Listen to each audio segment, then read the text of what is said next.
This is week 14 of asking strangers to talk to me. Bro, what are you doing? You can see what I'm doing. I'm recording right now. No, I know that. I mean the whole, this is week 14 of asking strangers to talk to me and share their stories. You have a problem with that? I don't know, man. I just think it's not that interesting.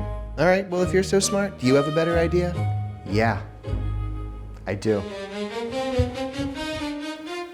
Let's talk about the 5 mistakes that you need to avoid as a small YouTuber or content creator. But you wanna know something funny? These are not just relatable to content creators, but honestly, as I was going through this, I thought a lot of this is so relatable to life in general. And you'll see what I mean in just a second. But let me assure you, this is not some clickbait or some garbage that ChatGPT spit out. This is what I've actually learned after 13 weeks of consistently posting on this YouTube channel and my own struggles of creating content. And the whole point of this video is to encourage you on your journey. I wanna help you start.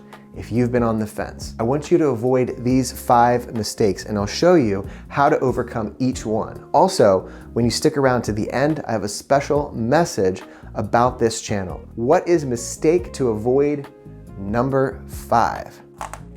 Overthinking. Creative minds are often tormented. What do I mean? We have all these ideas and inspirations and ideals, and the hard part sometimes is making sense of those thoughts and then being able to bring that vision to fruition. Even making this video was tough for me. Where do I even start, right? So I wanna help give you a framework for this, but not just that.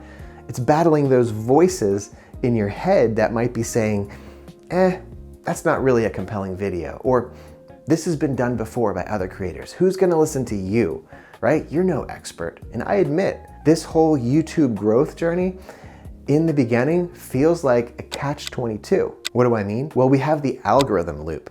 YouTube's system promotes videos that already have good click-through rates, CTR, and engagement. Without a subscriber base, your videos often die out, leading to the 5-view trap, where the algorithm has no data to know who to show your content to, right? Then we have the content creator paradox, right? You need to constantly post to grow, but posting consistently without results leads to burnout, with many creators questioning whether to continue after 3 to 6 months. And lastly, competition and saturation. I mean, with over 500 hours of video uploaded every minute as of 2025, breaking through the noise requires exceptional content quality or a unique niche, even with good SEO. All that to say, this cycle often leads to what I call overthinking or analysis paralysis, when you have so many options or ideas in front of you and no real framework or context to work with. But the reality is, you have to start somewhere. When I started this channel 14 weeks ago, my very first objective was simple. Just start, press record, and go for it. Excuse me, I'm wondering if you have just a minute.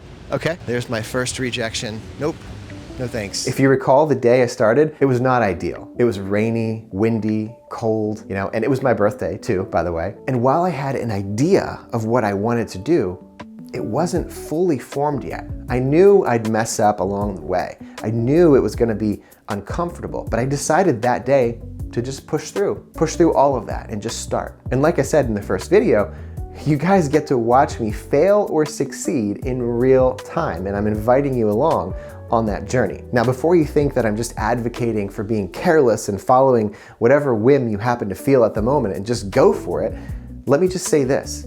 I had been thinking about some variation of this project for like the last 5 years. But if you're gonna start something, you wanna be able to finish, right? And that doesn't mean that you have to have everything perfectly aligned, but it should be attainable and give you the best chance of success. The rest you'll learn as you go. So I set up a goal of just posting once per week for 52 weeks. And I felt like that was reasonable. But also, this is mission critical. You want to make sure you have some support from those around you. Now, I needed my wife's support. I needed her blessing. I very much needed that just to even get started. There's a verse in the book of Luke 14:28.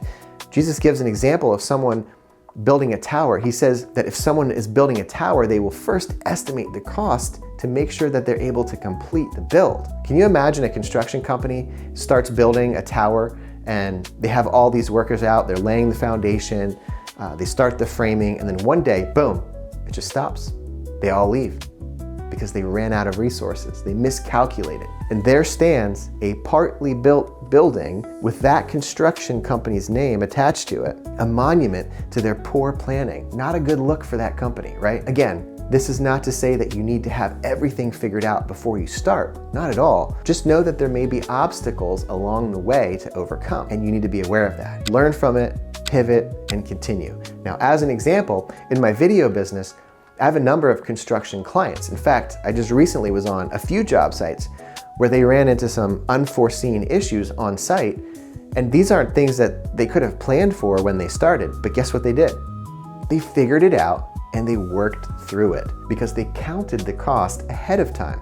So as obstacles come, you problem solve and you move on. Jesus used that as an example of the cost of discipleship. You don't need to have it all figured out, but you do need to know mentally, you need to be prepared that there will be challenges along the way. And so that also rings true here with what I'm building or with what you're creating. You don't need to overthink, but you do need to think, and you do need to have some supports in place that will allow you to navigate through those obstacles when they come so that you can keep building. Listen, I get it. I'm a recovering overthinker myself.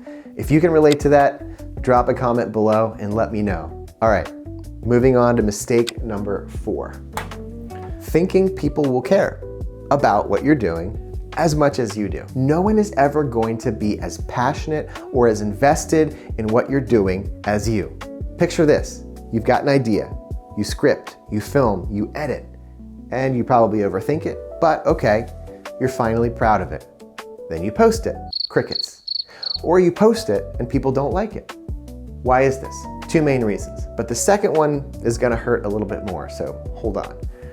But reason A, people are inherently selfish, but in a good way. Let me explain. If I'm gonna watch a video that's 20 or 25 minutes, or heck, even 3 minutes, that's my time I'm investing. And no one wants to waste their time. Not unless there's some sort of perceived payoff at the end. Was I surprised? Did I learn something? Did it move me? Did it make me happy? For example, I'm not fond of anime videos. You might have the best anime channel in the world, but I'm sorry, I'm not really that interested. It really just doesn't do anything for me. And this actually gets to the question of audience fit, which I'll talk about later. But on the contrary, we've all probably mindlessly watched those DIY craft videos, am I right? And why? Because those videos make you feel like you're learning something cool, some new and interesting life hack. Do you ever plan on actually doing the craft in real life? Probably not, but your brain doesn't know that. So it keeps watching for the payoff at the end. So what makes you, a content creator, think that you can just post a video and everyone is gonna watch it and love it and care about it as much as you do? Just because you spent the time on it and you're proud of it. Your mom, your dad, your family, and maybe even some of your friends might watch it, and that's wonderful, but it's not gonna move the needle either. Reason B, maybe even though you spent all that time on it and you're proud of it, maybe the content isn't that great. Your blood, sweat, and tears do not automatically equal incredible content. What do? We keep going, we learn from it, humbly. Me personally, I struggle a bit with this because some of my content isn't getting as many views as I thought it would get. And there's also another reason for that, which I will touch on a bit later. But even though I'm proud of it and I worked hard at it, it's easy to question myself and wonder, is it a content issue or is it a messaging issue, which I'll talk about later as well. So my encouragement would be, stay flexible, stay humble, be a student, be patient, be willing to learn and slightly pivot if needed. At the end of this video, I'm actually announcing a slight pivot of my own, so please stay tuned for that. Mistake number 3, gathering inspiration. As content creators, we always want fresh ideas, right? So we're always looking. We want to learn from other content creators. We want to see what's working and what's not. But that's a bit of a slippery slope, isn't it? One of 3 things could happen here. A, you waste a lot of time scrolling and watching other content creators, but calling it inspiration. B, you actually do get some inspiration and you apply it to what you're doing. And I feel like I've done that as well. Or C, you get pulled away or misguided from your own authentic voice because you're seeing what someone else is doing and it seems to be working well for them. But in the process, you may be subtly trying to become something that you're not. Let me show you an example. There's this guy on Instagram who lives in New York and he stands outside a McDonald's and he asks people if he can buy them healthy food instead. He films using those Ray-Ban Meta glasses, so it's all POV style, and it's pretty entertaining, honestly. It's street content, so you never know what you're gonna get. But here's why it works for him. Number one, his entire message, or his niche, if you will, is fitness and health. He's got literally one line for everyone. I'll pay for your food if we get something healthier. Quick question. I'll pay for your food if we get something healthier. No. I'll pay for your food if we get something healthier. I'll pay for your food if we get something healthier. I'll buy your food if we can get something healthier. Number two, it's consistent and predictable in a good way. He has a very specific question, but it works. And the content is always different based on his interactions. But you know that when you follow him, this is the content that you're gonna see every single time. Audiences like to be kept guessing, but they don't like to be confused or disoriented. If all of a sudden he posted a video of himself at Starbucks and asked to buy them a coffee, the audience would be upset and confused, right? Number three, he keeps it simple. He's filming using his Ray-Ban glasses. It's a one-man show, no fancy equipment, and the POV makes it feel like you're right there in the moment. Now, the point I'm making is that I can watch him for inspiration and I love what he's doing and I can learn from that, but I can't be him. It's not my niche. I don't live in New York City. I don't have the Meta glasses, etc., etc., etc. While my content is also street content, it could be tempting for me, for you, to pivot to something more like what they're doing. But again, that's not me. And I need to go back to my why and my reason for creating content and find my own voice, not someone else's. And that journey takes time and it takes trial and error. So if your content isn't performing as well as you'd like, it's tempting to think, well, maybe I should be like someone else. And again, while I'm not saying don't learn from others, I caution myself and you to listen closely to your own why. Stay true to your message and don't be distracted by all the other voices that are out there. And this goes for life in general, not just content creation. Be authentically you, not someone else. I'll be circling back to that at the end with a special announcement, but let's move on to number two. Giving up too soon. Content creation is a long game and needs to be treated as such. And it can feel lonely on this side of the camera. It requires patience and long-term framework to keep on going. If you take on too much at once, try to be too perfect, or try to copy everyone else and expect results quickly, you'll be exhausted, you'll burn out. Spreading yourself too thin, like posting on multiple platforms, can also lead to burnout. I knew that going into this, I probably wouldn't see any significant results in terms of my videos reaching a large number of people until about 6 months. And at this point, it's only been 3 months. I know some creators say they've posted for a year or more until finally one video took off and their channel was finally on the map. But during this period of time, it's so tempting to just give up if you had expected quick results and if you're not adaptable. That's why this journey needs to be fulfilling to you. You need that anchor that keeps you grounded on tough days, that North Star that keeps you from straying off the path. Just like any other job, there are challenges, but you don't just wake up one day and quit because it's tough. There should be enough fulfillment in what you're doing to make it worth your while, to stay anchored and to keep going. And last but not least, mistake number one. Talking to the wrong audience. Now, I alluded to this earlier when I said that I don't particularly love to watch anime. So if you have a channel and you're talking to me about anime, I'm not your person. I'm not the right audience for you.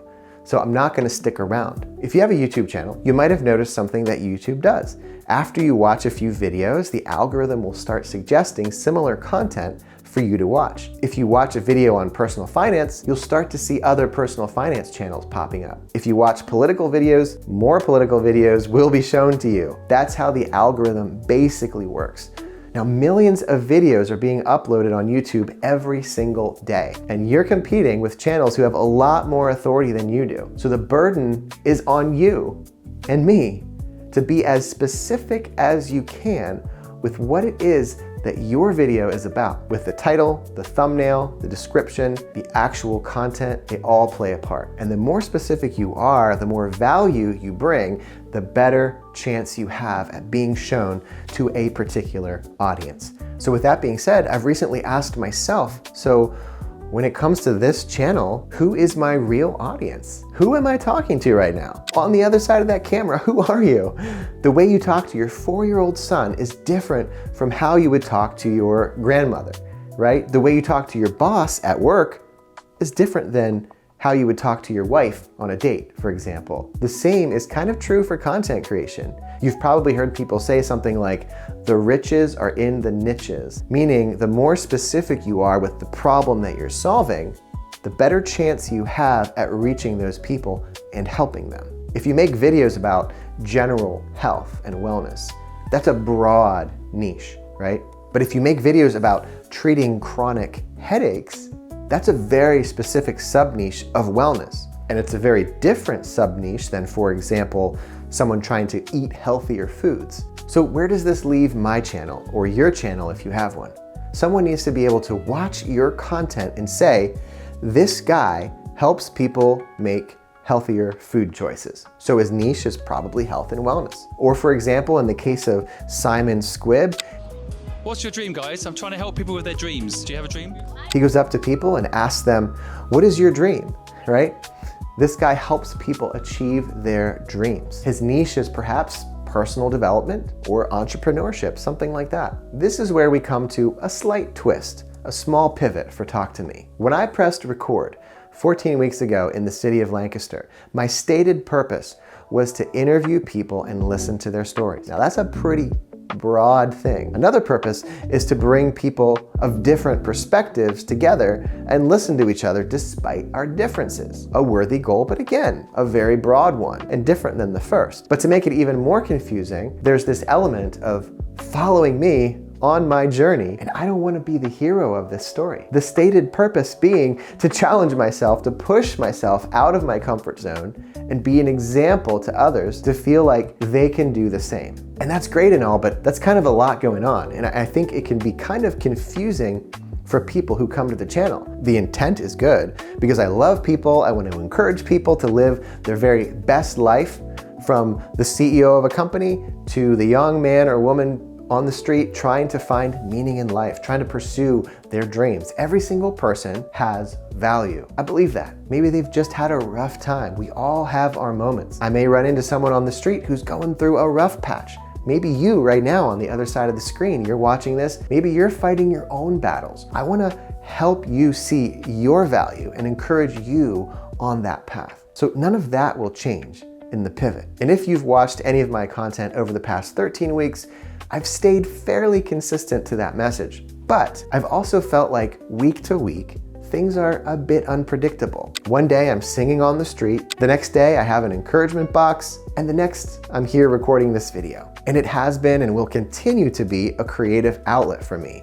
But no amount of creativity can fix a messaging problem. So I want to be more clear about the actual stated purpose of this channel to help guide my conversations week to week and eventually be able to even craft a product or point people to something that actually helps them. But what does that mean practically? Well, one of the things that pushed me to start in the first place was my birthday. I turned 44, realizing I'm not getting any younger. Each year I become more aware of my own mortality and just how short life can be. I feel like every time I turn around, whether it's on the news or Facebook, I keep hearing of another person dying, and it hits close to home. And not just older people, but young people as well. No one is guaranteed their very next breath. And there is something about staring death in the face that makes a person sober up pretty quickly. And with that comes the sense of urgency, that there's no time like the present to wise up and take action in a meaningful way. And that part will look different for each person, but I want to encourage that. I will still be interviewing people on the street, in homes, but also business owners, all through the lens of what it means to live out your legacy in the face of death. So I created a simple 3-question framework that will help to guide me in my upcoming interviews over the next coming weeks. So stay tuned for that. And I want this channel to be known as a channel that provides motivational content and resources that push people out of their comfort zones and into the life of their dreams. And I want to build a community that encourages and supports people every step of that journey. Do I know exactly what that looks like yet? No, but that's the pivot. So if that is something that you're into, then you are my people and you're in the right place. If not, you can leave this channel and I won't be offended. Don't forget to subscribe if you found some value in this, and you are a beautiful person, and I thank you so much for being here, and I will see you in the next video. That was a bit of a longer one.